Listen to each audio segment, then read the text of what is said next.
60% వరకు కట్టారు. ఇది అప్పుడు తేలిన లెక్క. అప్పుడు మనకి చెప్పిన 20 లక్షలు ఏమైపోయినాయి, రికార్డెడ్గా 3.5 లక్షలే. దరిద్రం ఏంటంటే వైసీపీ వాళ్ళకి చెప్పుకోవడం చేత సావదు. ఊరికే ఒక స్టేట్మెంట్ ఇచ్చి వదిలేశారు వాళ్ళు, ఇట్లా చేస్తే మేము చూస్తున్నామని, అంతే అయిపోయింది అక్కడ వదిలేశారు. అదే ఇప్పుడు వీళ్ళైతే కొల్లబొడుస్తారు, గుండు సూది పెట్టి కొల్లబొడుస్తారు వీళ్ళు దాన్ని. అదే వాళ్ళేమో మనకి సంబంధం లేదు పో అన్నట్టు వదిలేస్తారు. జగన్కి వీళ్ళకున్న తేడాది వదిలేశారు. కాబట్టి హ్యాపీ. 20 లక్షలు ఇళ్ళు ఎక్కడ అని అసలు ఎంక్వైరీ వేయాలి కదా, ఓ సభాపక్షం వేయాలి కదా, కేసు పెట్టాలి కదా, దొంగ మాటలు చెప్పారని చెప్పి. కేసు దొంగ మాటల మీద కేసు పెట్టలేరు, విమర్శించాలి కదా, ప్రస్తావించాలి కదా. జగన్ ఆ ఇళ్లకు సంబంధించిన సభల్లో కూడా ఓ చిన్న ముక్కను వదిలేస్తాడు. అతను పెద్ద ఇట్లాగా కుళ్ళబడవడం ప్రతిదానికి, ప్రతి నిమిషానికి.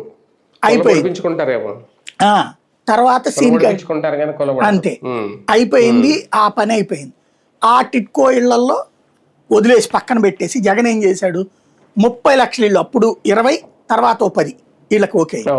30 లక్షల ఇళ్ళకి అసలు ఏమాత్రం గొడవలు లేకుండా భూములు కొనిపించాడు. ఒక్కొక్క ఎకరానికి 3 times అమౌంట్ పే చేశాడు. దాంట్లో వీళ్ళు డబ్బులు తిన్నారు, ఇట్లాంటి చాలా ఆరోపణలు చేసింది తెలుగుదేశం. మేబీ అయ్యి ఉండొచ్చు కూడా.